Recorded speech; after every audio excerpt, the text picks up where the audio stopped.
Hello. Hi, everybody. Everybody coming in.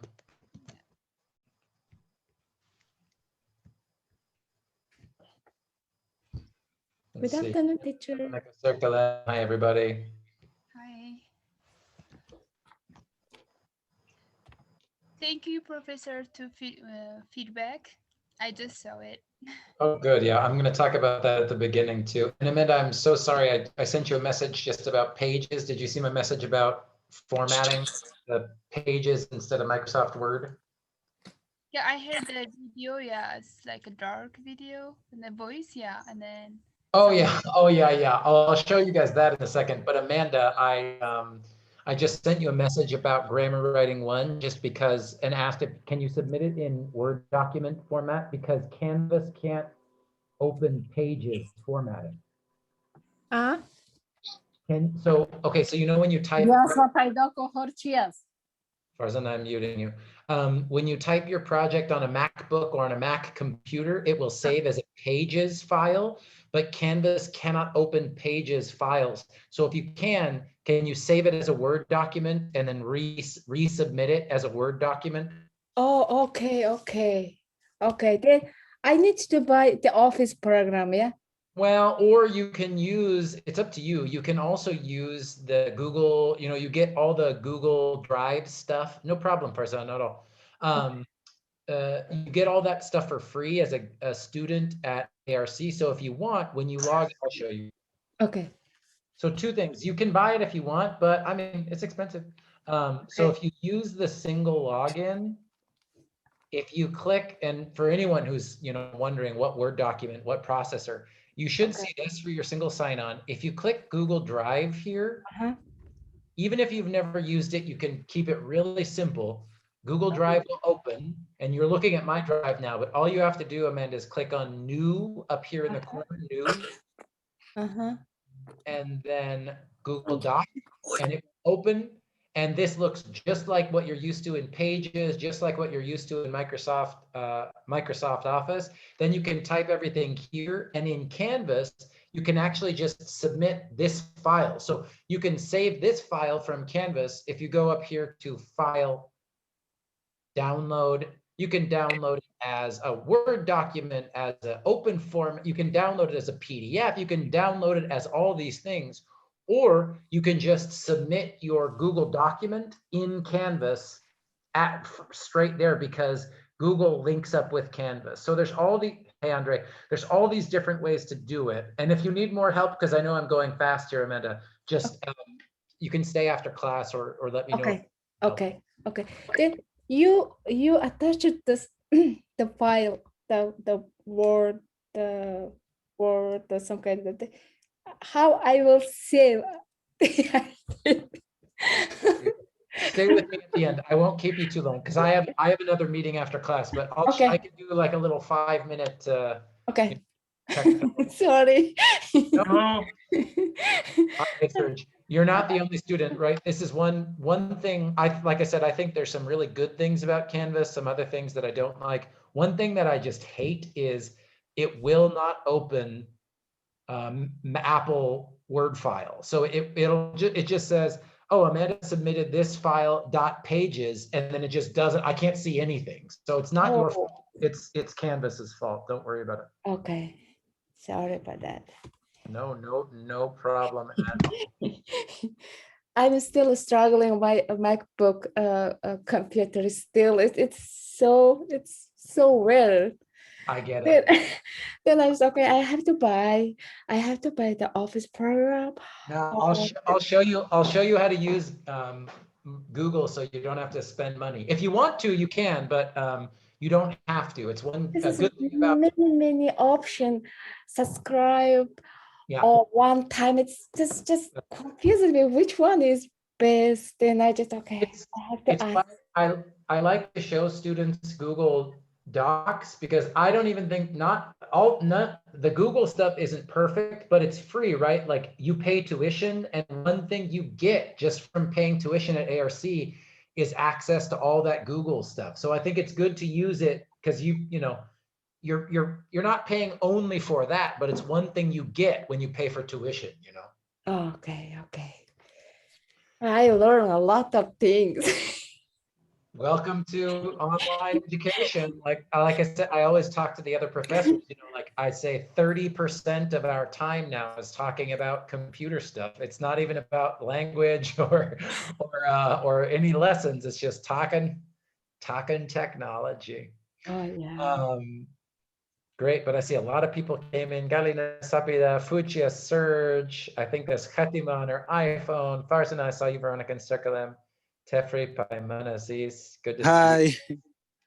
Fuchsia, you're in Madagascar. You're at that, you're chilling by a baobab tree. I like it. All right.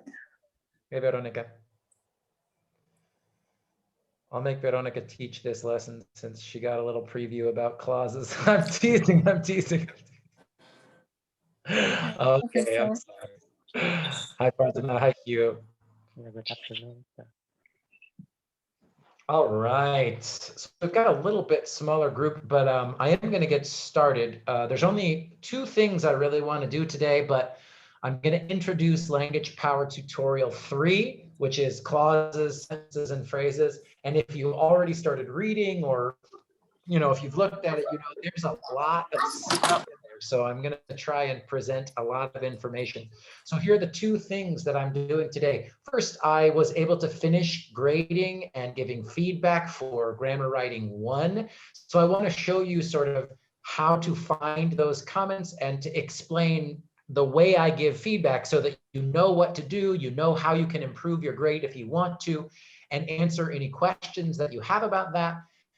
And then we're going to talk about clauses, phrases, and sentence types, and get you ready for the next unit that we're really going to start to learn. So like I said, if you've submitted your paper for Grammar Writing 1, then you have the grade and the feedback, except for Amanda, who's just, I'm going to help her with some computer stuff.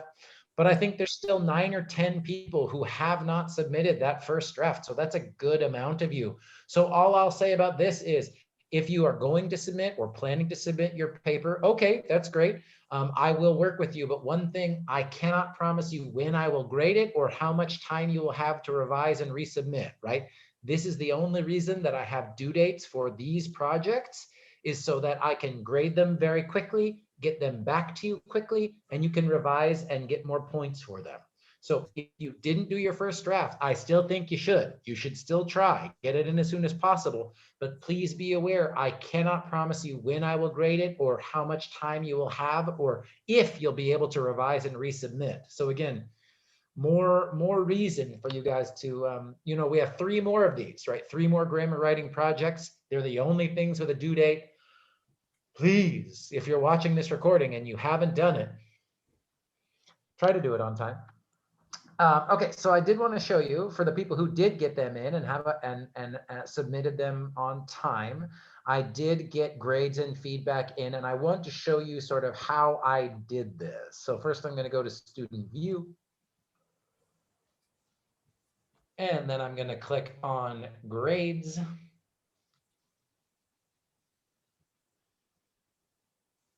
And then I'm going to go to Grammar Writing 1. You see, this is me. I'm my test student. I got a 70 out of 100, just barely got a C, enough to pass. So I'm going to click on the Grammar Writing 1 assignment to see the feedback.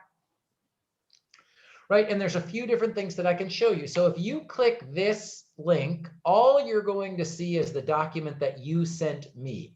Okay, so there's 2 places that I really want you to look. First, you need to click on this tiny little blue link that says view feedback. So when you click view feedback, what will happen is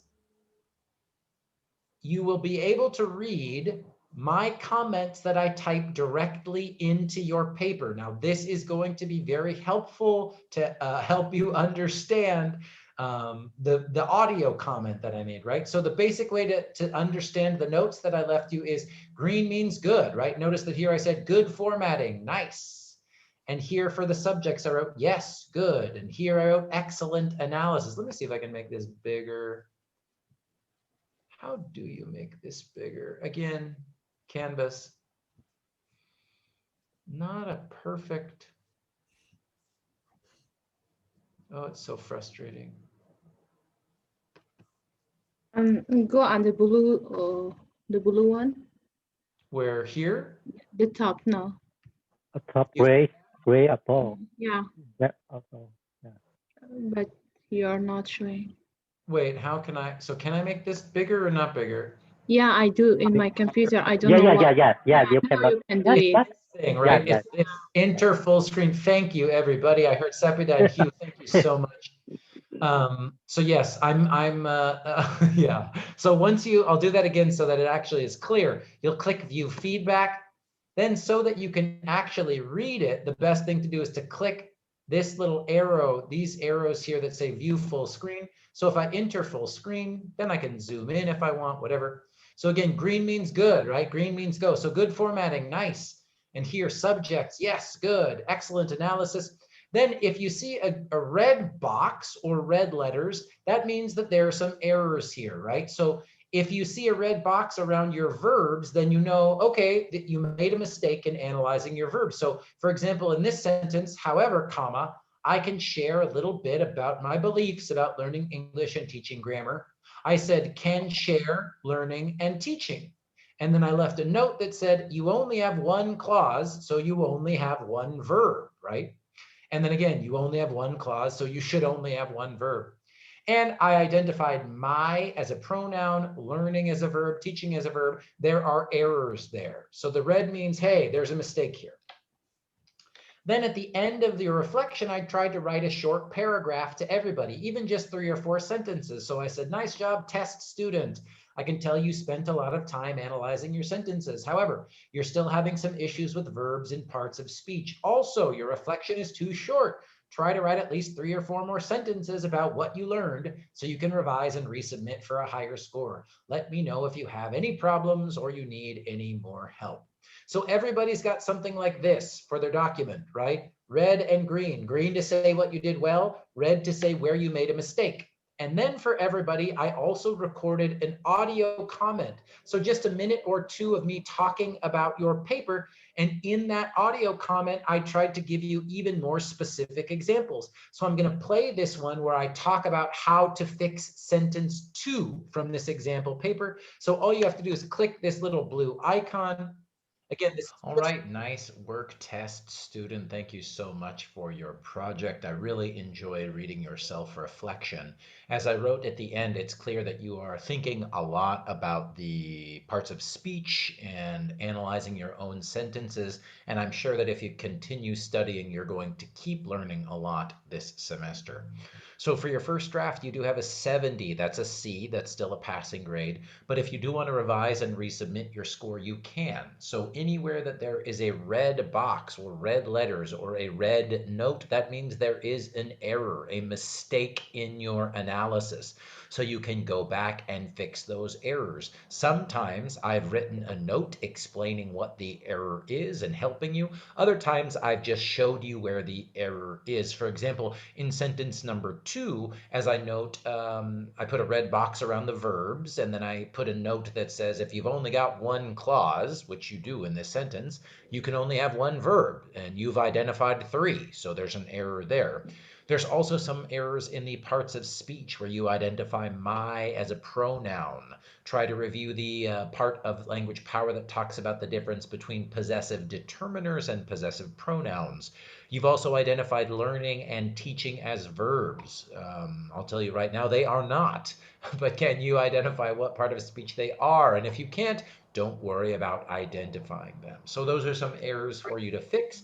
If you need more help about where the errors are, how to fix them, or you're still confused, please send me a text, send me an email, and we can find a time to meet on Zoom to talk about your paper. But again, good work on your first draft, and I hope that you revise and resubmit for a higher score. Great job. So again, that's just sort of an example there, right? Everybody got some sort of message that's similar to that in their feedback from me. And I guess the last thing I want to say here is, right, you've got 1 week from today, right? So that means March 3rd, I believe, is that's next Wednesday. Yeah, March 3rd is next Wednesday. So you have until March 3rd to revise and resubmit if you want to increase your score. The red boxes or the note that I put at the end of your reflection is what I want you to fix. But if you still need help, right? If you're still confused, okay, Jeff, I don't understand, like, you know, what should I fix? Then send me a text, send me an email. Let's meet on Zoom and we can talk about it in more specific detail if you want, okay? But I wanted to make sure I could show you where to find my feedback inside of your paper and how to listen to my feedback that I recorded for you so that you know what to fix, revise, and resubmit for a higher score. Any questions about how to find this? Not about your paper. If you have a question about your paper, come talk to me later. But any questions about finding this feedback or anything about the grading in general for Grammar Writing 1? Professor, Yes. I saw one comment. It's rate. Says great, analyze again, and smiley face. That is okay because it's red. Oh, if it's red, that could just be teacher error. Yeah, great. Yeah, if there's anything when the red or the green didn't switch or I didn't, yeah, if it says great and there's a smiley, that's all good news. So Okay. Okay, Professor, I have one question. okay. You give me some feedback from my part of speech part. Then I gonna change also reflection, self-reflection part also. Only So- if questions about your paper, send me a text or an email, but you don't, if you need to change something with your reflection, well, let me say this, you should only change your reflection if I told you to. If I said, hey, it's too short, write more, or I typed something at the end that said, hey, talk about verbs or talk about prepositions, then if I specifically ask you to fix your reflection, do it. If I didn't say that, don't worry about it. Okay, it's no reflection. It's like part of the speech is only something wrong. Perfect. All right, thank you. Great question, Teferi. Yeah, that's a really important question. So again, if you're here with me or you're watching the video, for people who I want to write more, I said that, right? I specifically said, please write more in your reflection. Okay, great. All right, okay. Thank you so much. Yep. Anybody else? You guys did great. You guys did great. Lots of A's and B's. I will tell you that. Lots of A's and B's. And if the B's want to revise and get A's, that's all good too. That's all good too. All right. So one thing that was a challenge for students, of course, and why there were some issues is verbs, like we talked about last week, right? We found out that just because it looks like a verb, just because it's got an infinitive in front of it, just because it's got an ing, doesn't mean it's a verb. And this is a really challenging thing about English. And if we aren't clear about identifying verbs, that can make it difficult to understand clauses. Okay, so today I'm going to introduce clauses and sentences, and hopefully if we have time, phrases. But you'll get lots of review and more time with me talking about phrases in the video that I recorded and that I'll ask you to watch for Language Power Tutorial 3, okay? But I want to introduce and practice a little bit with clauses, sentence types, and phrases. So some basic things to remember and understand before we start to practice. So first, what is a clause? As I've sort of talked about a little bit here, a clause is one subject and one verb. That's the most basic definition of a clause, okay? Now, a clause, because it has one sentence and one verb, it may be a sentence by itself, or it may be linked to another phrase or clause by a conjunction. And for this class, the most important thing to understand about clauses is that there are two types of clauses, independent and dependent clauses. Independent clauses can be a sentence all by itself. That means you could put a period at the end of that clause and it's a full and complete sentence. A dependent clause cannot be a sentence by itself, and it gives us some information or introduces some information that is not completed, is not clear. And if you were listening or if you were reading, you would feel like the sentence was incomplete. So really quick, hopefully short, easy practice. I've got 4 examples here of clauses. When the sun comes out, period. I like to sit in the sun, period. But I always wear sunscreen, period. Using sunscreen is healthy. Some of these are dependent, some are independent. Let's start with the first one. When the sun comes out, period. Is this dependent or independent? Dependent. Dependent. Oh, we've got lots of agreement. When the sun comes out, this is Independent. dependent. What color did I use here? Yes, so don't let the period fool you, right? Just because it says when the sun comes out, period. If you hear a native English speaker saying when the sun comes out and they just stop talking, hopefully you'd feel like, yes, what, right? What about when the sun comes out? I need more information. That's not a complete idea, right? That's not a complete clause. So this is a dependent clause. How about I like to sit in the sun, dependent or independent? Independent. Independent. Good. This is a full and complete sentence. I don't need any more information to understand what this clause is telling me, right? Like, and notice there's also some things you'll start to see here. There are these things at the beginning of the sentence here. When, or if you look here, but I always wear sunscreen, period. Dependent or independent? Dependent. Dependent. Good. And how about using sunscreen is healthy? Independent. Good. So again, part of this is just from seeing English and practicing the way that you guys already have and you do, right? Hopefully you understand that when you hear something like when the sun comes out, that should feel incomplete, right? Well, what about it? Tell me more. I don't know. What about when the sun comes out? Or, but I always wear sunscreen. It's like, okay, why are you using the but? Or in this case, why are you using when? Now, these words, when and but, are examples of subordinators, right? Are examples of words that end up acting like conjunctions. Now, I don't want to spend too much time stressing about subordinating conjunctions in this class because honestly, there are so many of them and they get very hard and complex, but hopefully you can at least see the difference here where in these 2 sentences, I like to sit in the sun. What's the subject in this sentence? I. Thank you. And how about in the second one, using sunscreen is healthy. What's the subject? Using I. using high. The second sentence, this one, using Using. sunscreen. What's, Using. No. Using. Sunscreen. and I was going to say again, save it for your PhD. If you only choose one word, that's tricky, but I think using is the gerund form of the noun, right? I think using is probably the one. Now phrase. Now Yes, phrase. thank You exactly now right. phrase. This is a subject noun phrase, using sunscreen, right? But I'm mentioning this because in both of these examples of an independent clause, notice there's no word before the subject. There's not even an introductory element, right? There's not in the past or last year or 2 weeks ago. There's none of that, right? We just get straight to the subject. So notice in the dependent clauses, we've got some kind of word that ends up being a subordinator before the subject, right? The subject in this sentence is the sun, but before the subject, I've got when. And the subject here is I, and the verb is where, but I have this but, right? Usually when is an adverb and but is a conjunction, but what they end up doing in a full sentence, we can see in a minute. Here are some examples.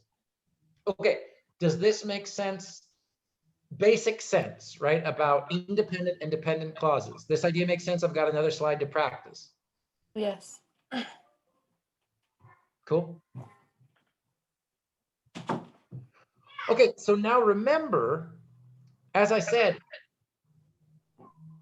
it can happen where one clause is one sentence. That can happen, right? And as you'll find out in LPT3, that's called a simple sentence, right? But that's not always the case, right? As we saw in some of the examples last week, some sentences have more than one subject, more than one verb, and that means they have more than one clause, right? So let's look at some examples. And first I want to ask, instead of dependent or independent, let's just identify how many clauses are in each sentence. I like the sun. One sentence, how many clauses? One clause. One. Two. One sentence, one clause. Now, I like the sun, but not too much. How many, one sentence, how many clauses? Two clause. Two clauses. One clause, one phrase, One clauses. Two one clauses. phrase. Two clauses. Remember, this has got to be clear, you guys. Don't just look at the sentence and guess. If you think there are two clauses, you got to tell me that where there are two subjects and two verbs. So, okay, the people who think it's two, we know that I is one subject, like is another is the verb. We've got the same exact beginning here. Do we have a subject and a verb after this? No. It's a dependent clause. Well, is it a clause? Yeah. Nope. Dependent clause. Oh, what clause? Nope. No, no One- subject, no one- verb. One clause. And Hugh already said it. We don't need to worry about this too much. This is not a clause. This is a phrase. Phrase, A phrase. phrase is a group of words that does not have a subject and a verb. Remember, clauses are special. Clauses are the king and the queen. Clauses mean subject and verb together, right? And remember, go back to week 2. Just because there's a noun doesn't mean it's a subject, right? So we've got a lot of other words after our object here, right? I, subject, like, verb. The sun is the object. And we've got a conjunction here. We've got a lot of other words, but we don't have a subject and we don't have a verb. So this is one sentence, still only one clause. Are you with me? If you are not, let's stop and ask a question. My people who thought it was 2, do you understand now why it's only 1?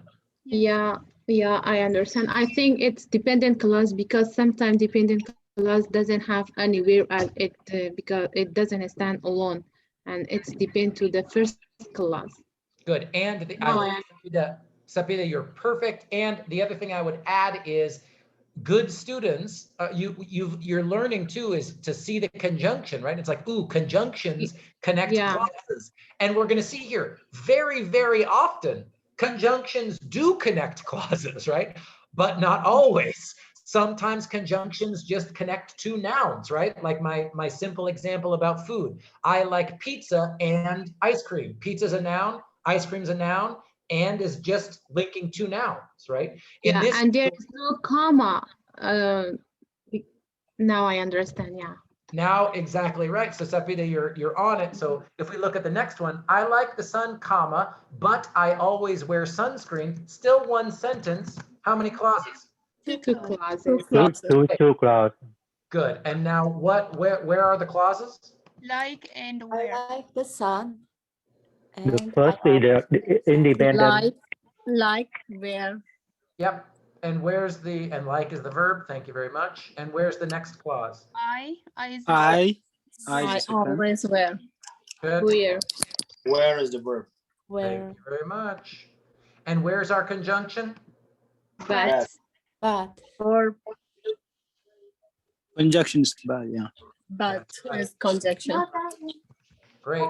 One clause. One sentence, excuse me, one clauses. One sentence, two clauses. Let me make this so that it's more readable here. And our last sentence, still a sentence, notice only one period here. Four clauses. I like the sun, but I always use sunscreen when it is bright outside because using sunscreen Four clauses. He's been ready. He's been excited. Okay, let's go in order. Let's just find the subjects and the verbs, right? This is why we start the class by identifying subjects and verbs. So we have the same thing, right? Yeah, subject. And where's our verb? Like. Good. Oops. Okay, now what's the next subject? I. I. Good. Use. Use. Use this verb. Eat. Hey, Bright. well, Yeah. let's even back up. So here we have, I like the sun. I always use, what's our conjunction to connect these But. two But. clauses? But Bad. Good. When. Okay, When. where is our next subject? It. It.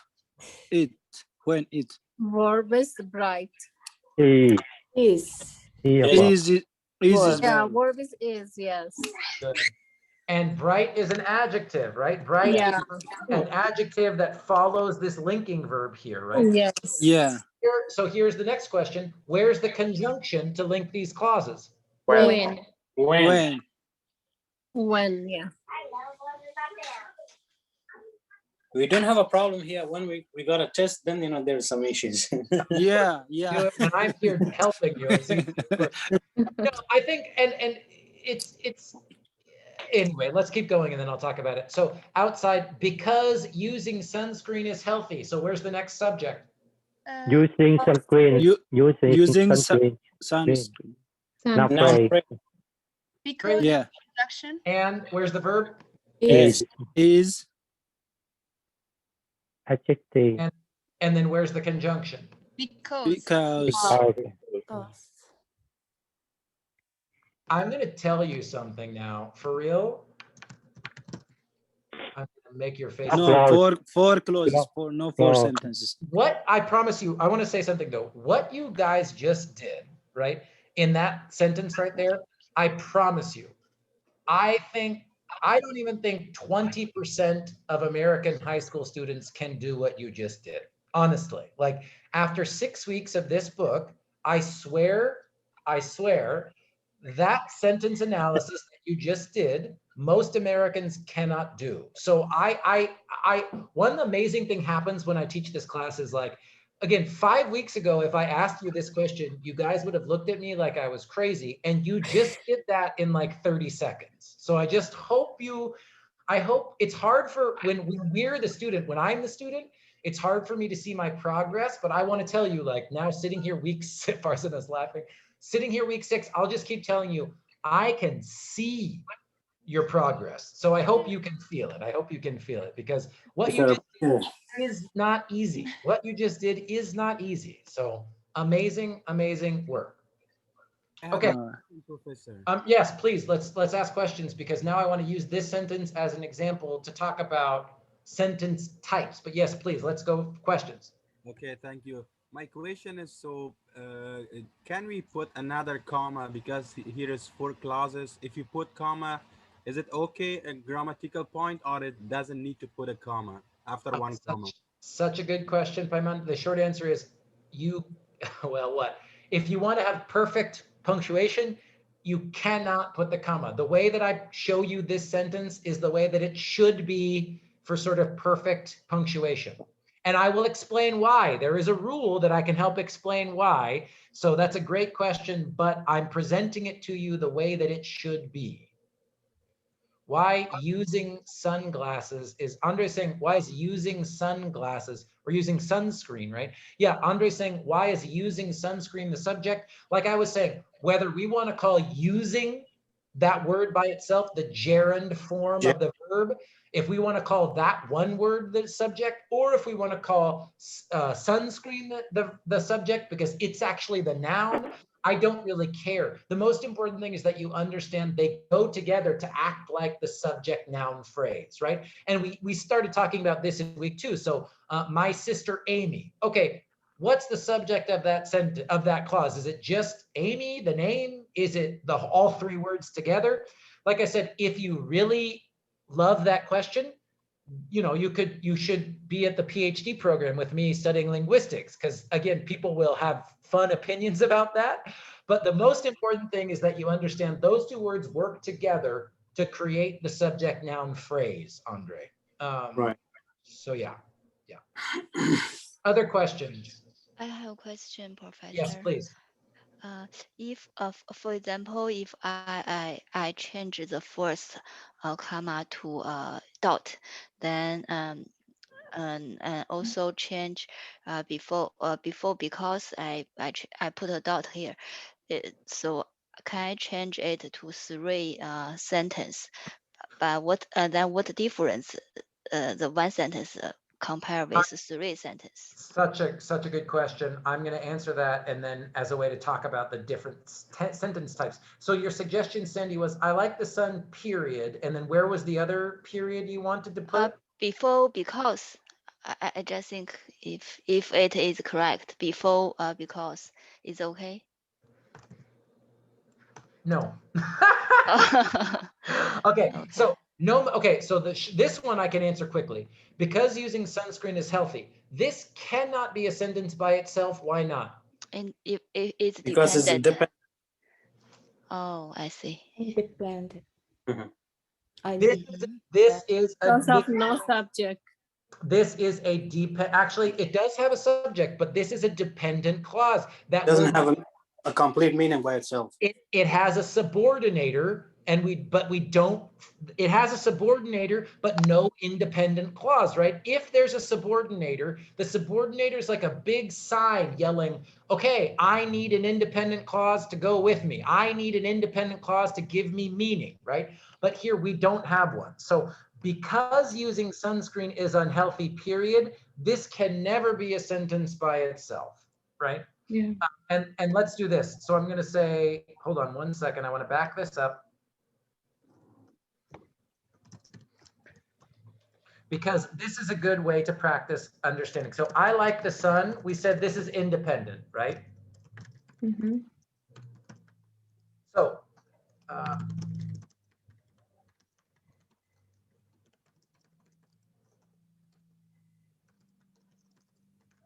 we've got 4 clauses, right? We said 1 sentence, 4 clauses. The first clause, I like the sun, independent. We all agreed with that on a different slide. Now, but I always use sunscreen, dependent or independent? Dependent. Independent. What if I do this? What if I get rid of the but? This is independent. Independent. Yeah. And I'm going to tell you why there's something special. Hey, there's something special about the word but. There's something special about these conjunctions that I'm going to show you so that we can have the word but and it can still be an independent clause. How about when it is bright outside? Dependent or independent? Dependent. Good. And because using sunscreen is healthy? Dependent. Dependent. So this is the reason, Sandy, that some of these we can stand by themselves, some we cannot. So I always use sunscreen is an independent clause. So we could do this. If you don't need this, if you're not going to combine 2 independent clauses, then you don't need the conjunction. And I'm going to talk more about this on the next slide, okay? But so you could do, I like the sun, period.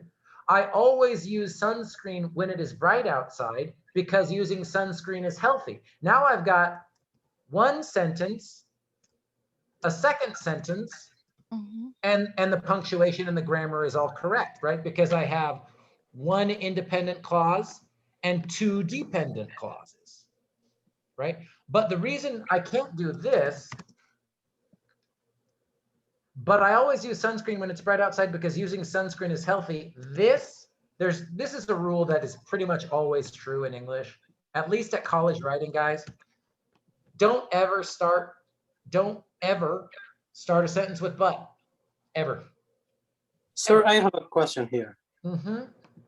Sir, in the last sentence, if you remove because and put a dot or period after outside, and then if you do not use because, then using sunscreen can be a dependent clause, right, sir? Well, using sunscreen is still going to be independent here. This is a good question, actually. So let's look at that. I think it will be dependent clause.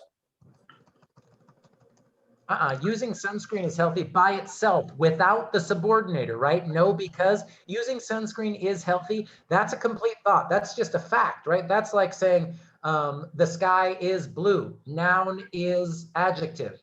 Using sunscreen, noun phrase is adjective, is healthy, right?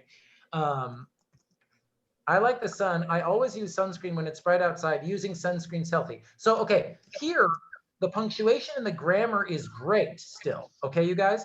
But what's missing when I say I like the sun, period? I always use sunscreen when it is bright outside, period. Using sunscreen is healthy. What's missing? Conjunction. Yeah, well, it's all the meaning is Because. not Because good. we are talking about one thing is we need conjunction. Yeah. We are talking about sunscreen. That's why it doesn't have. Because using sunscreen conjunction. Yes, what you're missing, this is a word you hear me say a lot, you guys, but I love to talk about the relationship between the words in a sentence, right? And now here, Amanda talked about this and circle them in different ways. Now we're talking about the relationship between the sentences, right? So if you just have 4 short one clause sentences, it's fine. The grammar might be okay, but we miss the relationship between the sentences, right? Right. So in a way, Running on sentence. well, yeah, that too. But here, because is showing us that using sunscreen is healthy is connected to this idea that we read before in the sentence before, right? It's not, teachers aren't trying to teach you conjunctions just because they're monsters and it's hard. It's because conjunctions, they're function words, right? They don't have meaning by themselves, but we use them to show the relationship between sentences and clauses. And that's why they're so important, right? So but is to show a difference. But is to draw contrast, right? Because is to show one thing causes another thing, right? And of course, we use to add or give more information. And I'm checking the chat here. It is finished sentence. I think Andre was talking about that example about using sunscreen is healthy. Right, so I'm going to go back to the original here. Right, so great. Okay, so in this example, right, we've got 4 clauses, 2 independent clauses, 2 dependent clauses. We've got 3 words that are acting like conjunctions. Some are subordinating, some are coordinating, which I'm going to talk about on the next slide. But you start to see how even a sentence like this, a lot of the errors that people made in Grammar Writing 1, when they were identifying subjects and verbs, it really had to do with identifying clauses, right? So I think that's why it's really good to start with, can you learn to spot, to see, to identify subjects and verbs? Because if you found a subject and a verb, you found a clause. And the next rule, the next thing to do is to try and figure out how they fit together, okay? So the next slide is going to talk about, there's 4 different sentence types, but before I talk about sentences, I want to make sure that this idea about clauses is clear. A clause means one subject and one verb. There are 2 types of clauses, dependent and independent clauses. And even in one sentence, like the one you're looking at on this screen, you can have one sentence with many clauses inside of it, as long as you've got the right punctuation and the right conjunctions. That's sort of the basic information I want you to understand about clauses. Does that make sense? Or are we ready to talk sentences? No. Yes. Andre, then ask a question. Let's go. Okay, Andre, if you have a specific question, then ask. If you're just like, oh my God, this is too much, Jeff's going too fast, then No, you're not going so fast. I'm going too slow. Look, it's still don't understand it for me to understand the 4 sentence. So like you said, this is one sentence, but 4 clauses, yes. And it's confused because, like I said, I think when it is bright outside and the second sentence, because using sunglasses is healthy, this is one for me sentence. Because I can't understand why using sunscreen, this is the noun or a subject. Yeah, Andre, I think you are not alone. Thank you for being brave and saying you're still confused. I promise there are other students in this class right now or watching the video who feel the same way. And there's no perfect way to do it other than, like I said, There's a reason I start with verbs and subjects first, right? Like if you're looking at a long sentence and you're like, oh my God, I don't even know where to start, look for the verbs. And remember, this is why last week's lesson was so important. Just because it's got an ing and just because it's got an infinitive in front of it doesn't mean that it's a verb. But if it looks like a verb and you can find the subject that goes with that verb, you've got a clause. Even if it's in one long sentence and you've got 4 clauses, right? Hopefully you can still see we've got subjects and we've got verbs, right? So that's my advice, that if you're still confused, go back, look at LPT1, look at LPT2, and look at whenever Professor Ferris, or in the homework and lessons where you're practicing identifying the verbs and the subjects, start there. Because you're right, Andre, if verbs and subjects are still tricky, clauses will be very difficult, okay? So the main idea from this all is find, first of all, verbs and verb, and then if you find the verb ing or something like this, find subject, and then try to do this chemical thing. That's right. That's exactly right. That's the verb in terms of English grammar in the sentence. I know, again, for Ukrainian and Russian folks, this is hard because there's no word order, right? Subject, verb, object, object, verb, subject, verb at the end of the sentence. It doesn't matter. But in English, it has to be subject, verb, object. And the verb is so powerful for how the rest of the sentence goes, Andre. So you're exactly correct. Start with the verb. If you're still confused, start with those verbs. Start with the verbs. All right, so let's, yeah, please. What is the difference of but and yet? Aha, now we're gonna, can I wait for that, where I want to talk about conjunctions, because let me make a note here. Okay.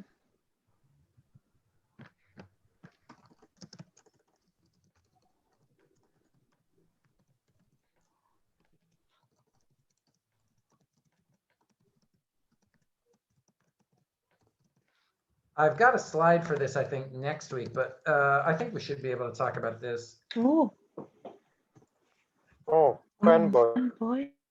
Yeah, so this you might already recognize. And if you've learned this in another class, I promise this is about to help you, because the only reason, I'm going to talk about sentences next, but I'm going to talk about conjunctions after. The only reason fanboys matters is because we use the fanboys as coordinating conjunctions. Here's an always rule. Fanboys is important because they show us the coordinating conjunctions that we use to connect two independent clauses, right? And that's why and is such an important conjunction. So is such an important conjunction. But is such an important conjunction. Notice this rule that I just told you, right? We use coordinating conjunctions to connect two independent clauses. We've got that right here. I like the sun, independent clause. I always use sunscreen, independent clause, and I put them together by using but. And but is a fanboy. That means it's a coordinating conjunction, right? So circle, I'm saying this question because I want you to keep this in mind as I introduce. There are 4 types of sentences in English, okay? Now, Yeah, some of them, they use like but and yet the same sentence, so yeah. I'm so confused about that. Yeah, I think but and yet are very, very similar. They're to show difference, they're to show contrast. And I would say yet sounds a little bit more formal, a little bit more academic, but sounds a little bit more casual and sort of everyday speech. But the meaning, in terms of the meaning that these conjunctions are giving us, they're very, very similar. They're very similar. Okay. Yep.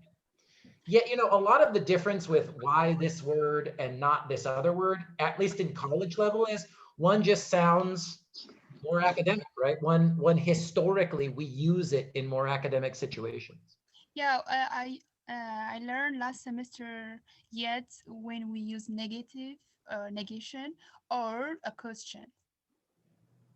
Interesting. Yeah. Even using yet as a question, like, have you done it yet? Like that. Yeah. Now, I don't want to make you too sad, Circle M, but I think in a question, have you done it yet? I think yet is an adverb. Yeah, in that sentence. I don't think it's a conjunction at all. it's not conjunction. Yeah. Yeah. With this one, I but- don't think it's conjunction. Yeah. Yeah, but I'll show you a sentence here. When we talk about the sentence types, I'll show you an example of how to use yet as a conjunction. But you're right, Circle, it's not that common. It's much more common to hear yet as an adverb and to hear but as the conjunction. Much more common. Okay, so 4 sentence types in English, and we're going to look at some in practice. So remember, sentences are made up of clauses. Here's an always rule tool. All sentences in English must have one independent clause, right? So that's why when we were saying, when I go outside, or when the sun is out, period, can't be a period, can't be a sentence. It's a dependent clause. To be a sentence, there's got to be at least one independent clause. And in English, there are 4 basic sentence types, and here are the definitions of them, and then we'll look at them and practice a little bit, okay? So a simple sentence is just one independent clause. I like pizza. I must just be like I'm like an advertisement for pizza. I talk about it so much in class, but I like pizza. One clause, one subject, one verb. That is a simple sentence, right? And here, remember, I'm going to plant this in your mind now. Don't, just because you see the word and, that doesn't mean there's another clause. I like pizza and ice cream. Still, only one subject, only one verb, one clause, simple sentence. Okay? Now, we also have compound sentences. Compound sentences means there are at least 2 independent clauses joined by a coordinating conjunction, right? And that's why Circle M's great question about the fanboys was perfect timing, right? These are the 7 coordinating conjunctions. These are the conjunctions that we use to connect independent clauses. And that means if you want to have a compound sentence, you've got to use one of these 7 words to connect your 2 clauses, okay? And I'll show you examples of this in a second, but I want to finish defining these clauses. So the next one is, oh, this one goes later in the, hold on. So the next type of sentence is called complex. A complex sentence has at least one independent clause and one dependent clause joined by a conjunction. Now, again, this is where it gets much more difficult. And when you start to read LPT3, you'll see what Professor Ferris calls subordinating conjunctions. And this is hard because I can show you fanboys, right? And I can say in English, there are only 7 coordinating conjunctions that we use to connect independent clauses, but there are many subordinators, right? So even if it looks like even if it's a word that isn't always a conjunction, right? For example, right, we said where and because, well, let's see, or say when, I'm sorry, when is usually an adverb. I mean, when could be a lot of parts of speech here, but usually when is modifying the verb or telling me more information about when something happened. But here, when is the subordinator, okay? So again, I wish that I could just give you a list of all the subordinators, but as you're gonna see, there are so many. There's so many. So we just have to get some practice. And finally, compound complex sentences. Compound complex sentences mean that there are at least 2 independent clauses and 1 dependent clause. And that means we've got at least 2 conjunctions, right? 1 coordinating, 1 subordinating in our complex compound sentences. Now, hopefully, since we just looked at this sentence together, in this one, I've got 1 sentence, 4 clauses, 2 independent clauses, and 2 dependent clauses. So if I ask you, what type of sentence is this? Complex. Compound. Complex. Good, that's right. This sentence has 2 independent clauses, 2 dependent clauses. I've got 3 conjunctions, right? Yeah, 1 coordinated conjunction and 2 subordinating conjunctions. This is a complex compound or compound complex sentence. That's exactly right. Let me check the chat. Please write one sentence for the, Farzana is saying a sentence for the last example. Farzana, this is a complex compound sentence, right? I like the sun, independent. But I always use sunscreen, independent. When it is bright outside, dependent.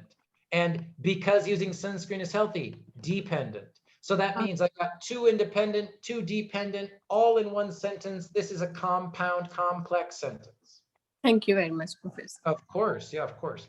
And let's look at some of these other little shorties. I like the sun, one sentence, one clause, one sentence, one independent clause. So if I go back to my list, what type of sentence is this? Independent. Simple. Independent. Simple. Simple. Independent clause. It is, and remember, simple are, there's four types: simple, compound, complex, compound, complex. A simple sentence means just one independent clause. We did that earlier. We said, I like the sun, one sentence, one independent clause. This is a simple sentence. Simple. How about this one? I like the sun, but not too much. One sentence, one independent clause. What type of sentence? Simple. Simple sentence. Don't worry about this. Right? Don't worry about these other words. Simple. That's not a subject. That's not a verb. Don't worry about it. Simple sentence. Now, how about this one? I like the sun. Complex. Compound. Complex. Compound. Compound. We said, Compound. I like the sun is independent. I always wear sunscreen is independent. That's Compound. right. Compound. That's right. Now, and we already identified this is complex compound.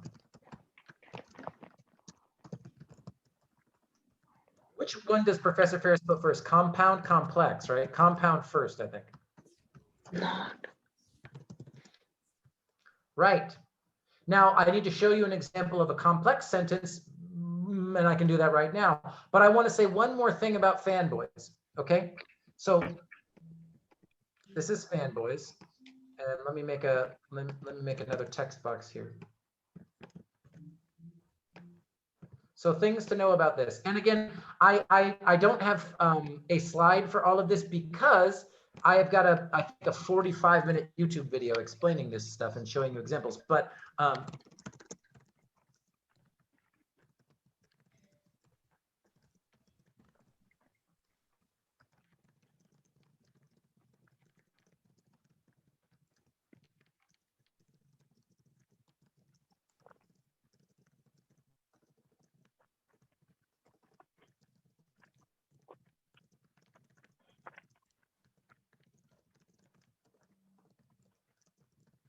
so I just want to keep saying this to you guys, right? So this is the basic info. Oh, I want to add one more thing about the fanboys here. So basic information about the fanboys: for, and, nor, but, or, yet, so, right? I want to make these a different color. How about blue? And.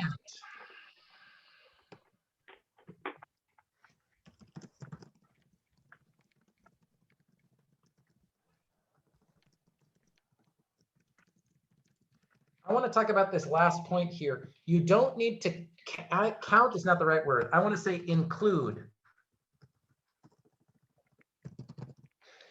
as part of an independent clause. And this is one big difference between compound, independent and dependent clauses, right?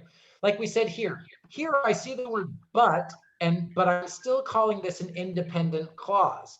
And that's because these 7 words, these fanboys, are special. And just when you see these words as part of a clause, you don't need to include them in the clause and therefore make it a dependent clause. This is different than when I say, when it is bright outside, we still need to include that as part of the clause, which makes it feel dependent. And I heard some people talking about this when we were trying to identify, okay, is but I always use sunscreen, is that dependent or independent? And some students want to go, well, I see but, and that means that it's part of the clause, and that means that it's dependent. But remember, this is how important these 7 coordinating conjunctions are. If you see an independent clause and the only word that sticks out is a fanboy, is for and, is on the list, then that's still going to be independent, right? But if you see another conjunction, right, when, after, whatever, any of the other long list, even though any of the other many subordinators that you're going to see examples of in LPT3, that is part of the clause, and that is the reason that they are subordinate. And that's weird, that's hard to wrap your head around, but the basic thing I want you to understand is, if you see an independent clause and it has a fanboy in it, it's still independent, right? That's how powerful these coordinating conjunctions are in English. And it's why teachers talk about them over and over again. So questions about these fanboys? Professor, I have a question. For those coordinate conjunctions, we have to use a comma before them. Is there a rule or not? Yes, now we're getting to, now I want to talk about commas and how we put together the different clauses. Yes, yes, this isn't always a rule I can teach you. Yes, yes, yes. Any other questions before I answer Sandy's question? Sir, I get one question, sir. About yet, sir. Yet is always as a conjunction, or when it is used in dependent or independent clauses, can be conjunction, because yet cannot be as an adverb of time, sir. No, yet can be. That's why, again, week 1, when we talk about everything in context, absolutely everything in context. So this is that last point, right? Oh, I'm sorry. Be aware, just because you see a word that can be a fanboy does not mean that it is acting like a conjunction in that context. So let me come up with some examples here.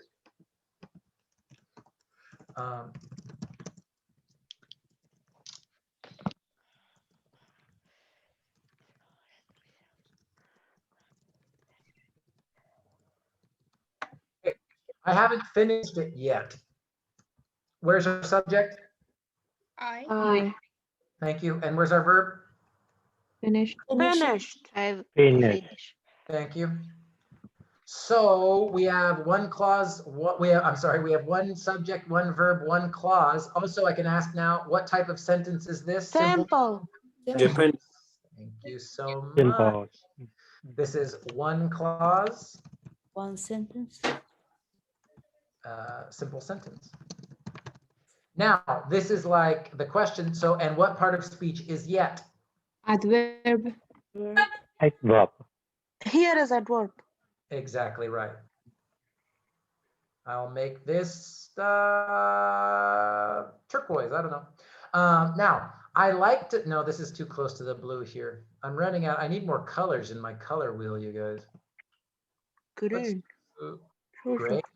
It's hard to see though, huh? Okay, that's okay. Now, I like to study grammar, yet I find it difficult. You know what I'm going to ask? Where's our subjects and our verbs? I Thank study. you. And I.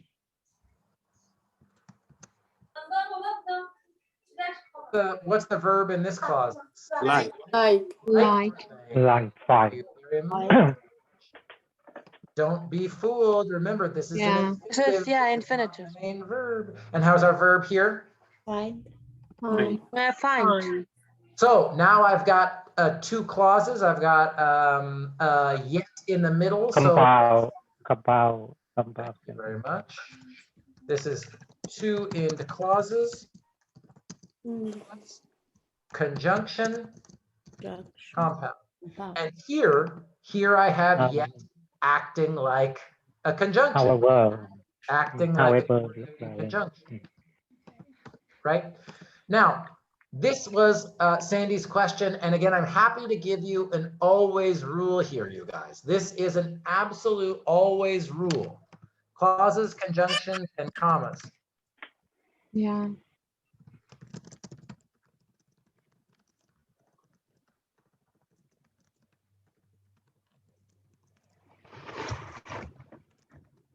In a compound sentence, you will always use a comma before the coordinating conjunction.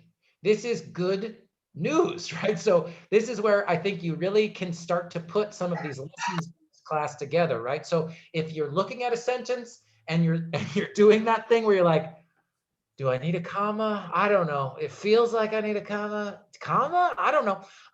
One way you know you need a comma is if in your sentence you've got a compound clauses that are connected by a fanboy, you always need a comma before that fanboy, right? You always need a comma before that fanboy. So for example,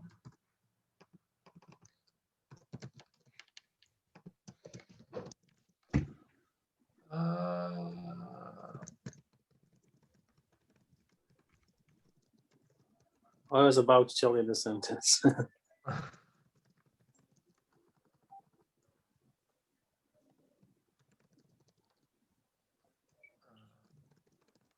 okay.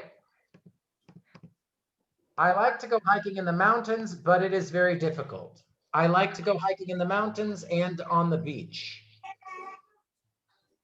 Let's do the same thing. Let's just find subjects and verbs. That's the best thing to do. So let's do this one first.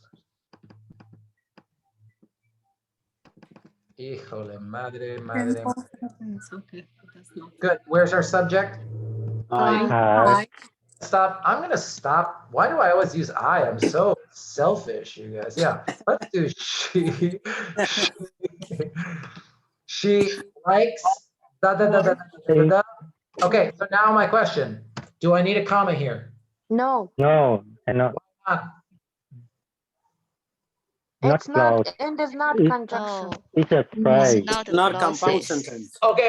I love it. You guys are so close. So I will tell you this right now. It is a conjunction. This actually is still a conjunction, but is it a coordinating conjunction? Oh. No. No. And that's the rule, right? So this is one clause, simple sentence.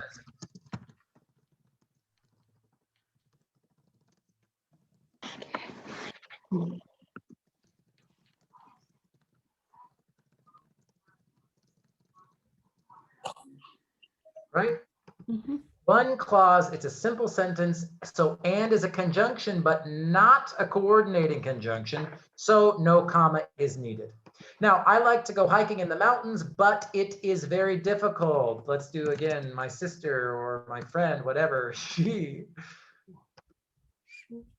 Likes. Yep. And Comma. do we have more subjects? It is. Yes. Mountains, we need a comma before. Yes. Comma mountains. That's it. That's the rule, you guys. On sentence. Compound. Yep. Compound. That's right. That's Sir, right. Yes, tell me. the last sentence after bad, is it not a dependent clause? Where? But Which it is very difficult. If it is alone by itself, it's a dependent clause. Independent. To be independent. I think it's independent. Yeah, independent. It is very difficult. Now it's still going to be an independent.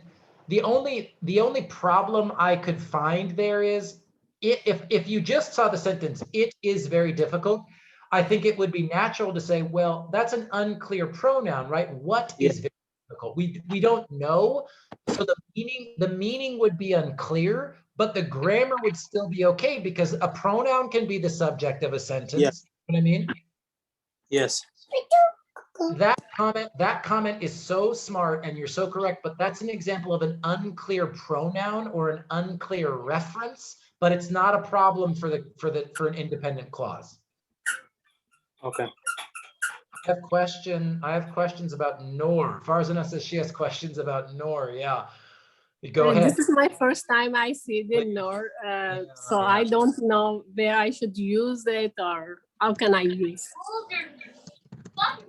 I don't want to spend hours on Zoom, nor do I want. This is very academic and formal sounding, Farzana, so you might see it when you're reading. I will never ask you to write a sentence like this, Even when I was working in grad school, I would not write a sentence like this, but you might see it when you're reading, okay? Okay. I don't want to spend hours on Zoom, nor do I want to, whatever, to sit in a chair for several hours. I don't know why I chose a negative sentence, forgive me. So this is when nor is like, híjole madre, nor is like,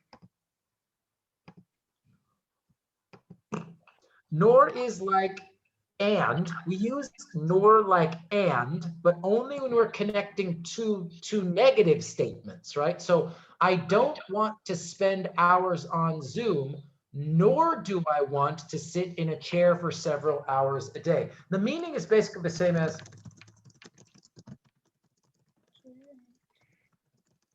the meaning is really almost exactly the same here. But again, because we have I don't want, do not, nor do I want, we have two negative statements. I'm talking about two things I don't want to do.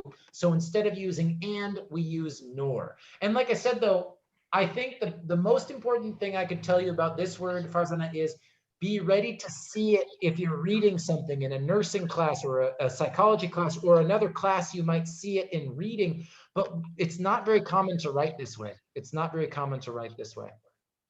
Excuse me, Professor. Can you Okay, make thank you. another example? It's a long example, and then it's very hard. Well, I'm sorry, say again.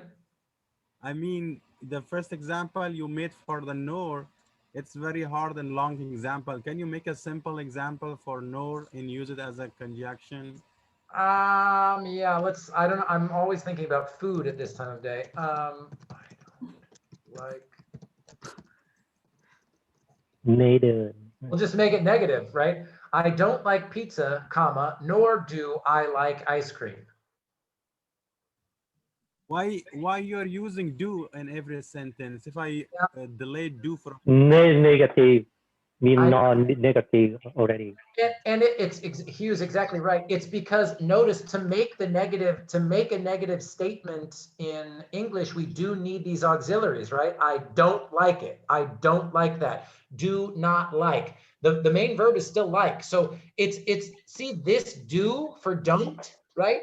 It's kind of imagine that this do is the same auxiliary as this do.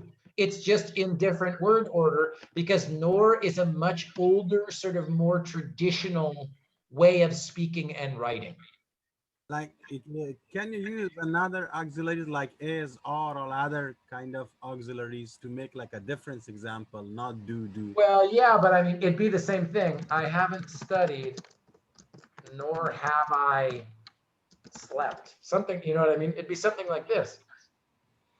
You'd still have to, whatever auxiliary you're using in the first clause that you're trying to show the relationship between the two clauses, you're still going to have to use that auxiliary. And again, because we use nor only for negative statements, you are probably going to have some kind of auxiliary, right? Because the way we make negative statements is in English is often to use an auxiliary verb.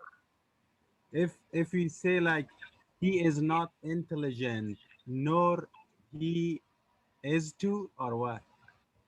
Oh, great.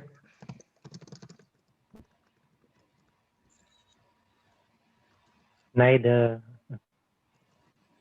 Well, okay, what's missing though? He is not intelligent, nor he hardworking. What's missing? Bob. No, Bob. That's right. And if it's not a verb, if there's no verb, then it's not a clause, and we don't need the comma. So you could do this. Neither. Oh, I like that. He's neither intelligent nor hardworking. That's fine. Yeah. He is not intelligent. But again, honestly, I hope that sometimes I imagine other like older professors in their 60s and 70s would say that I'm being a bad teacher right now. But I swear to God, you guys, this is how we actually talk and write now. He is not intelligent or hardworking, right?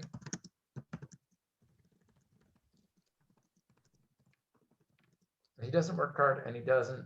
I mean, to me, I understand why an advanced writing teacher would tell you, excuse me, that you should use nor in this example. I understand. But I'm telling you, he does not work hard, comma, and he doesn't study often.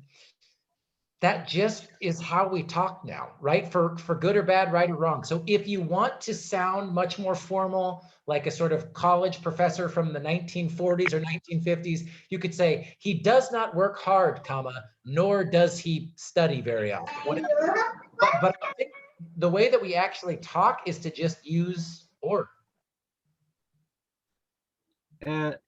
Just a simple question. In the last question, on the second from the top, you write over there, I haven't studied nor have I slept. And so my question is at the middle. Yeah, I have not studied nor I have slept. Can I do like this? Nor I have slept. No. And now I'm thinking, why not? I'm trying to see if there's a rule for that. Nor have I slept. I have not studied, nor have I slept. Yeah, Why on the first example also, I don't like pizza, nor I do like. Can we do it like this? Nor I do. You said nor do I. So can we change it like nor I do like? No. And again, now I'm thinking, now Paiman, I'm thinking why. I wish I could give you a one rule for why, but no. The short answer is no. I'm looking at it now, I'm thinking, I have not studied, nor have I slept, nor I have slept. I'm going to find out. Now I want to know. I would just say, so the one reason why is just because, again, how we actually use this, just habit, time, over decades, how we actually form these type of sentences. This is something called collocation. Some rules in grammar are just about what words go in what order. But I'll find out if there's an extra special rule about nor, because that is a good question. All I can tell you is no, you can't. But I need to look up why. Why not? I don't know why. Okay, good. So you question it. So that means you question it yourself, like, can I do this or not? That's why. Say again. So that's I understand. Says like, can I? You question it yourself. So should I study it or not? For example, nor have I slept. Yeah. So you question it yourself. So that's why we use nor. So that means you didn't do anything. Yeah, you didn't do either one. You did neither. You did neither, right? You didn't study and you didn't sleep. But Paimon's question was, I have not studied, nor I have slept. Can you say this?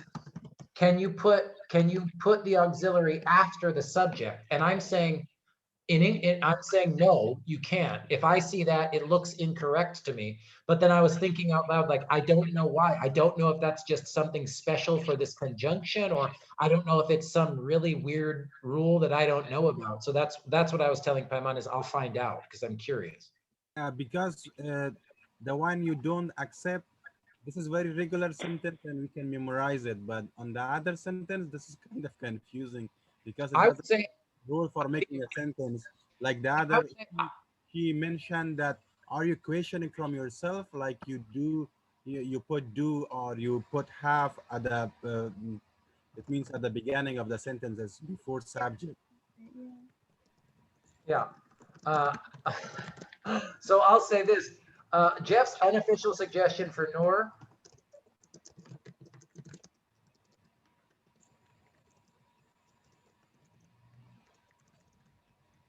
If you want to use it as a conjunction, do it, but just use it. This is normal, right? I don't like I said, I don't like studying gerunds. How can I put another example?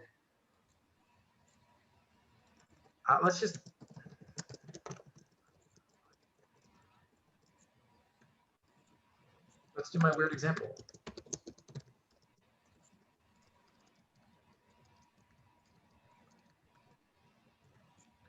This to me makes sense. And again, for my Spanish speakers, if Veronica's here, this is normal in other languages too, at least Latin languages. So this is not crazy to me. I do not like pizza nor ice cream. Like that sounds very academic, very intelligent, you know, very way to show off, you know, some fancy English conjunctions, right? That sounds totally appropriate to me. To me, again, the meaning is the same, but if you want to use nor, I'd say use it to just as a conjunction between nouns, okay, and noun phrases. And I'd say don't worry about using it as a coordinated conjunction, because if you do use it as a coordinated conjunction, you've got all this extra grammar stuff to worry about with the word order and the auxiliary and all that stuff. Does that make sense? Yeah, it makes sense, but as you said, it's fanboys. We need to understand it. This is why we were trying to understand it. I agree. I'll say the most important for fanboys, if you leave this class and you feel comfortable using these 4 to make compound and compound complex sentences, you're going to be doing better than 80% of students American students who graduate from US high school.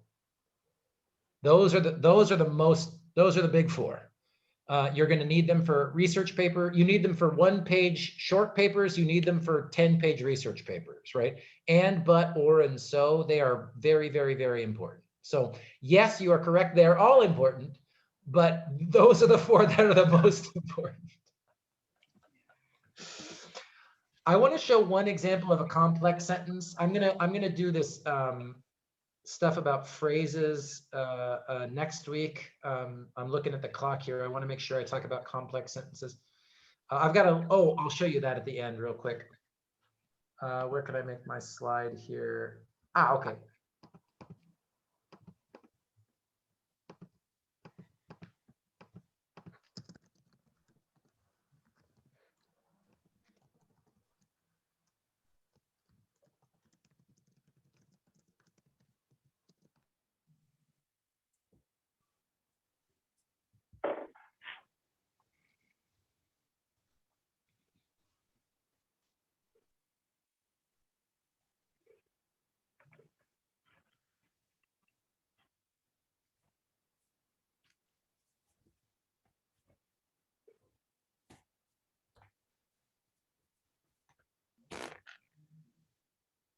Hello.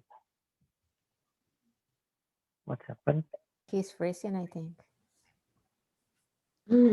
It's closing. What happened? Me too. Disappear.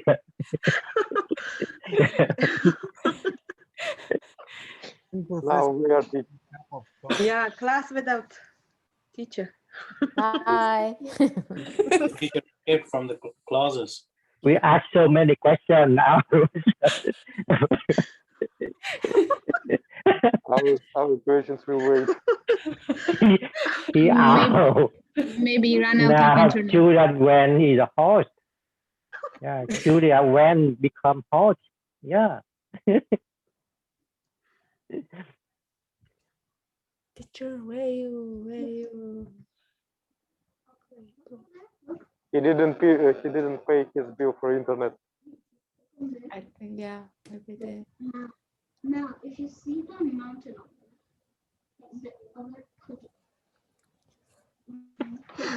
Anyways, it was. I think his internet is not working. I think so. I think that. I think so too. Who is another genius student? So explain another part of complex compound sentence.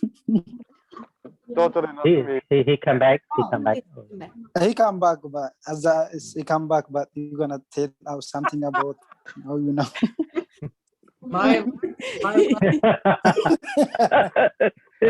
see my wall. My laptop just died. My laptop was bored from me talking about nor so much, I think. Hold on, let me fix it. Oh. Even the computer was like, let him go home, Jeff. That's enough grammar. Okay, hold on.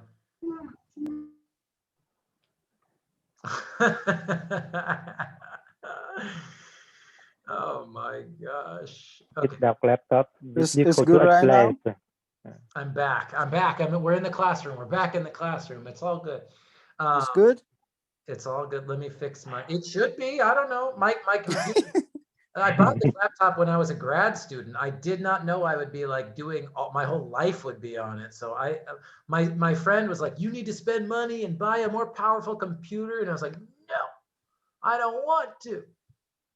No. I don't want to have to spend money on a computer to do my job." Okay, let me open up and finish here because I just wanted to show you one or two things about complex sentences and then finish, because Sandy's excellent question about commas is very important, not just for compound sentences, which, like I said, here's an always rule that I can teach you that you can remember, you know, two independent clauses joined by a fanboy, probably and, or, but, or so, then you need a comma before the coordinating conjunction, right? And there's one other comma rule that I can teach you right now about complex sentences. So let me get my PowerPoint back open again, and then let's get out of here. Even the computer needs a break. Share your screen. Yes, it's coming back up right now. I'm just getting the PowerPoint here. Hold on. 547. That's the one.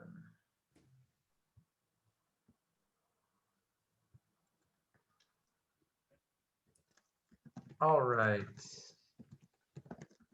Thank you for your patience, and I'm sorry about that. My screen sharing is coming back right now. All right. So the last thing I wanted to say, where was I? It was this one.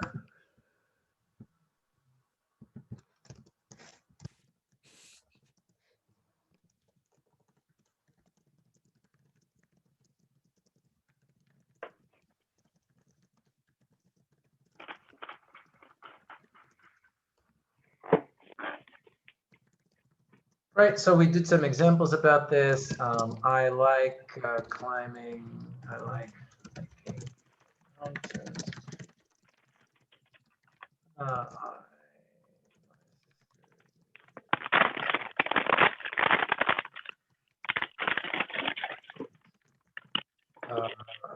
Whatever. I love English grammar.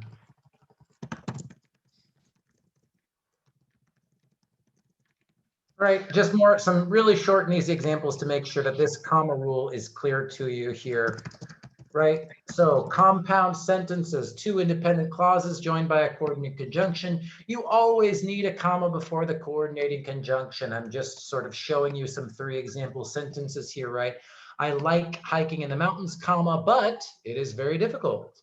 Or my sister is a very successful woman. I have to change this to an adjective, not an adverb. Is a very successful woman, comma, and she is also a great mother.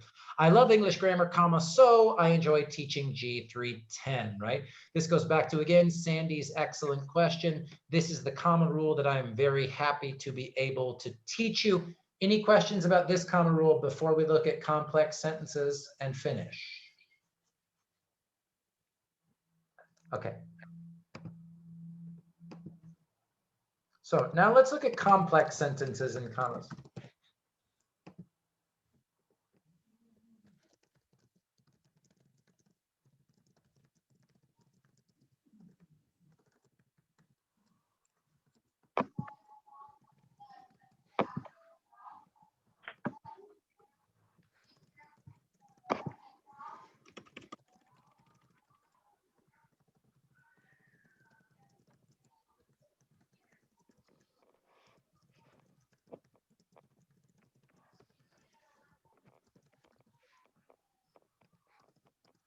Actually, I shouldn't say first. I should say it comes before the independent clause. That's more accurate.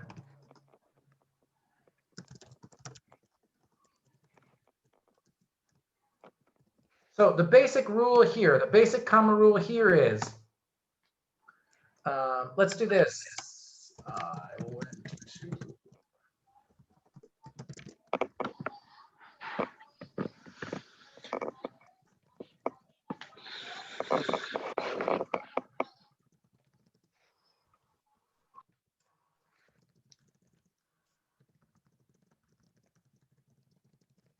Okay, so even if we just look at this rule, so the rule here is one independent clause and one dependent clause joined by a subordinating conjunction. There are many, many in English.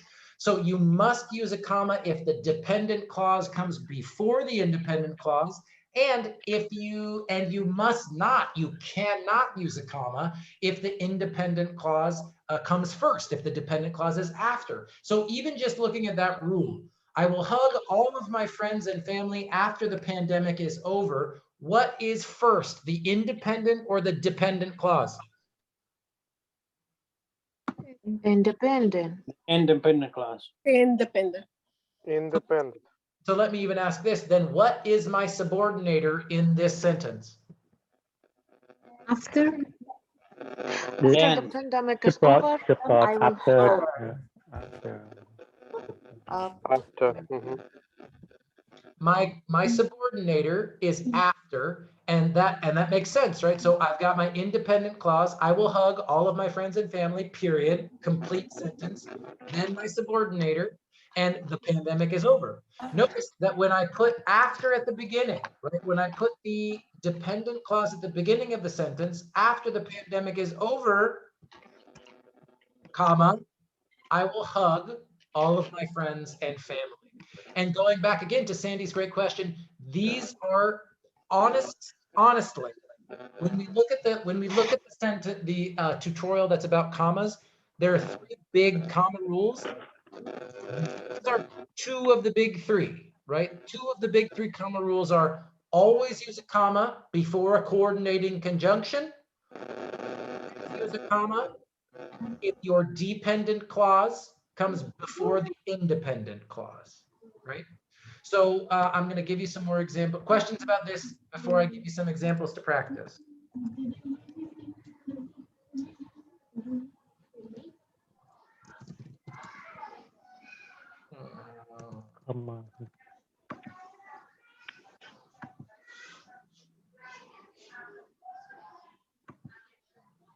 How should I do this? Let's do this. I've never tried this, but I'm going to type the instructions here.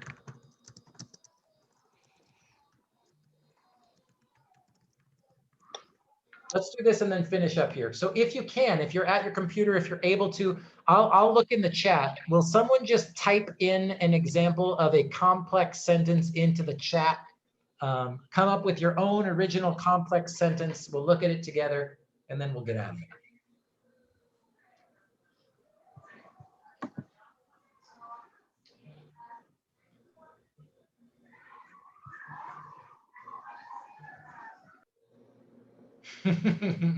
It's a party at Usna's house. And by party, I mean she's working hard.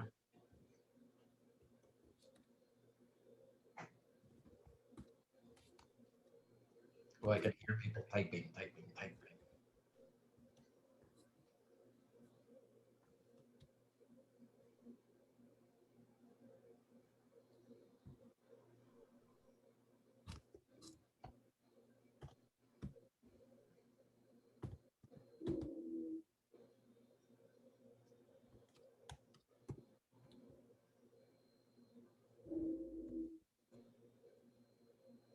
Anybody? One sentence and then I'll let you go. Somebody. Yeah, I'm writing. Okay. I'm not trying to stress you out. I'm just like, slow down. Oh, I love it, Sapita. Fantastic. I mean, I don't love the topic, but I love the sentence.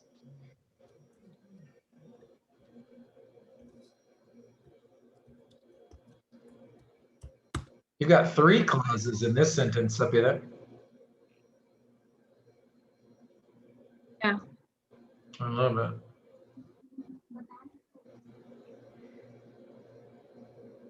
Oh, good examples. I love it. Just going to paste a couple of the ones that I see in the chat. Take another minute or 2. Oh, I love it.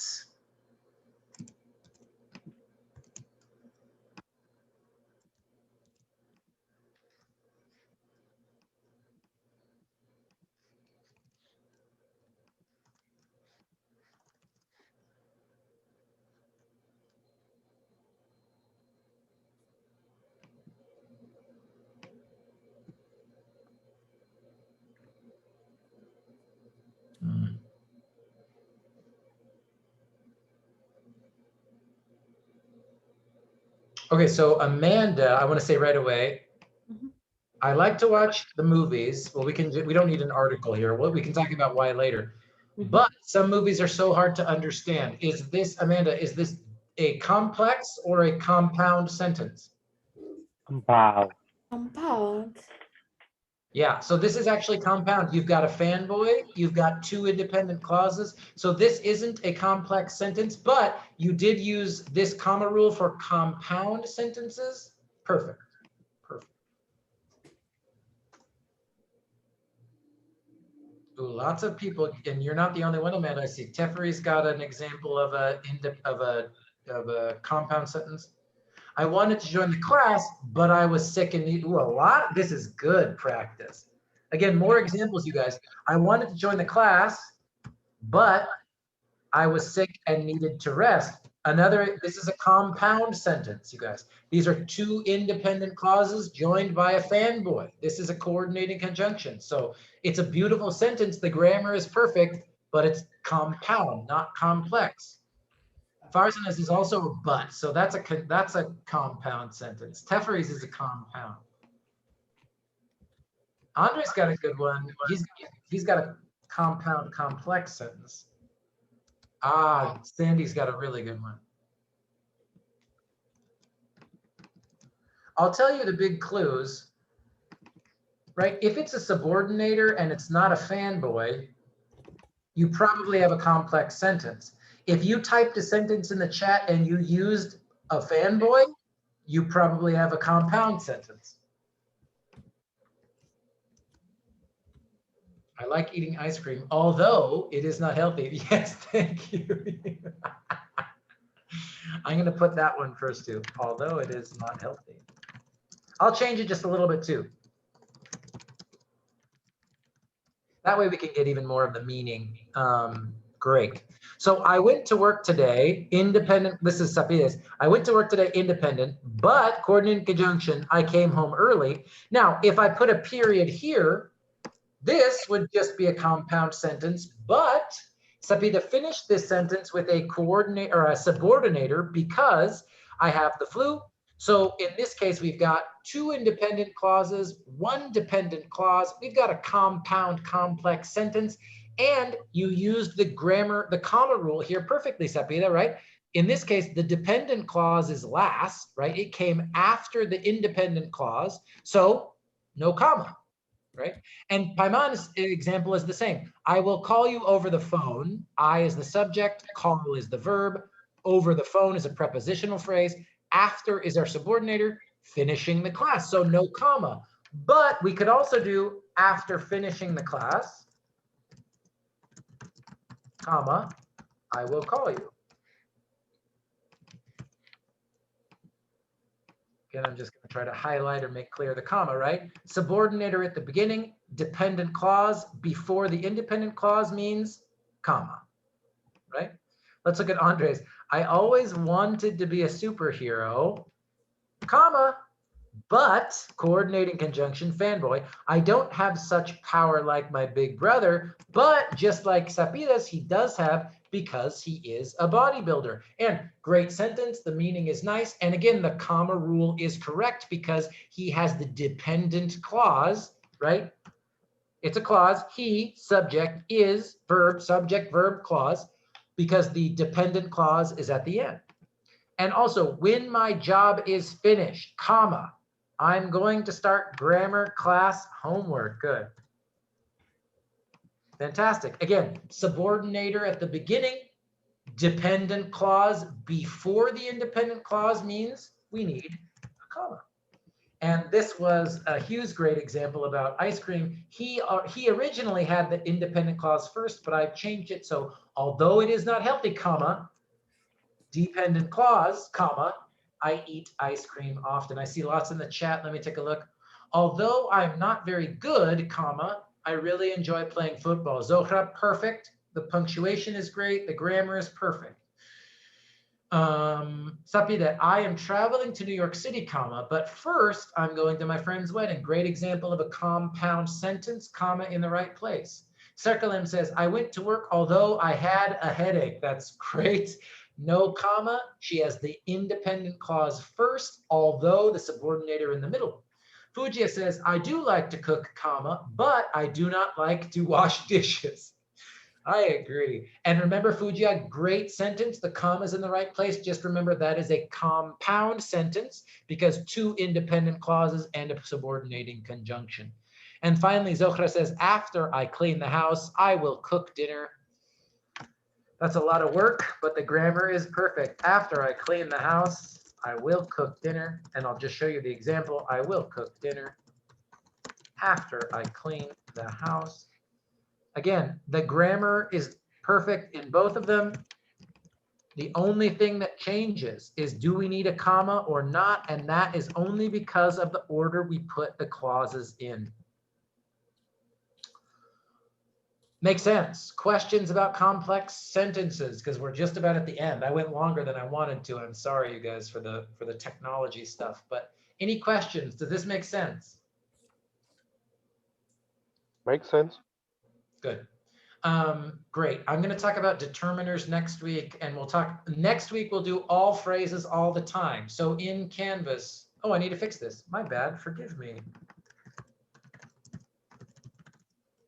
Suggested before 3/3/2021. That's when we meet next time. Forgive me here.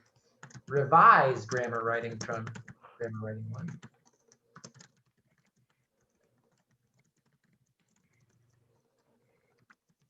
And I did in Canvas open up the activity for you to practice. I'm going to go to student view and go to assignments. And if you go down, language power tutorial 3 is open, lesson 12. And this is exactly like it was last time, right? So I have this presentation, a video for you, some other stuff for you to review and look at. Again, if you go home and click on the course materials page, that's where you can find more information, lots of videos from me talking about these different tutorials, PDFs and parts of speech. And here's the video for LPT3, okay, you guys? So please watch the video here on the resources page. If you need the PDF, you can download the PDF here on the course materials page. But I'd also like you to complete lesson 12, LPT3. And again, we're going to keep talking about LPT3 next week, where we can talk about phrases, right? LPT3 is going to talk about clauses, sentence types, phrases. So you'll be ready for next week. I see it in the chat. I missed class because I was sick. Who's not perfect? Because is the subordinating conjunction, and no comma because the dependent clause comes after the independent clause. Okay. So that's my suggestion. Revise and resubmit grammar writing 1. Send me a text or an email if you need help about how to fix it, how to get a higher grade. And go ahead and complete lesson 12, LPT3. Don't forget to watch the video that I made for you guys here on the course materials page. Again, that's if you click home and if you click on Professor Jeff's course materials, that's where to find everything you need to complete lesson 12. That's it. If you don't have questions, get out of here. You're wonderful. I'll see you next week. If you do, I can stick around and answer questions for a few more minutes. Okay? Sir, for resubmitting the grammar the grammar 1, so there's no any option for resubmitting it, is it? I think that you're allowed at least 3 attempts. Let me give me a second here. You should have the option to resubmit. I made a canvas error. Let me see here. For revising, I mean, sir. Oh, you just go back and click resubmit assignment. Yeah, you're allowed 3 attempts. So yeah, you just go back to the same assignment, revise and resubmit on the same assignment page. Sir, I don't see that option. Let me show you. Should I go to assignment? No, yeah, go to assignments, and up here where it's, see the blue button where it says resubmit, that's what you click. Should I open the grammar writing 1? But then I don't see, sir. Yeah, you'll get on. Oh, I got it now, sir. Yep, and resubmit assignment. And like I said, I think I have so that people can submit 3 times, and if we need more, we can do more. Thanks, Tefri. Good to see you. People are just saying goodbye in the chat. Thank you, sir. Appreciate it. No Thank problem. you very much. Thank you very much, Thank Professor. you, Hugh. Thank you for everything as always. Yeah. Thank you. Goodbye. Thanks, Thank Serge. you, Professor. Have a nice day. Yes, Sabina, thank you for your. Thank you, Professor. Bye, Fuja. See I you. will have a good day. Bye. Sir, Bye. Bye. I Yes. have one question. Let's everybody saying bye. So I got last question, sir. In analyzing the parts of a speech or the verbs, so the only problem that I had was I was also analyzing, or I was selecting the verbs when it was as an infinitive, but I shouldn't do that, right? Only the main verb.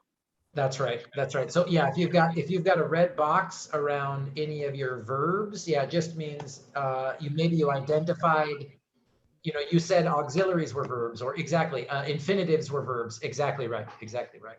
Okay, And sorry. at the beginning of class, if you watch, I explained sort of understanding my feedback too. So if you need to understand what to fix, just let me know. You can also rewatch that part of the video, whatever you need. Thank you, sir. I appreciate that. Thank you. Have a nice day, sir. You too. Bye. Have a Dr. Kalem, you too. Have a great evening. thank you. Bye. I don't understand what is grammar writing one. It says it's what we write with our sentences. That's the, I'm going to stop recording. Yes, exactly. It's the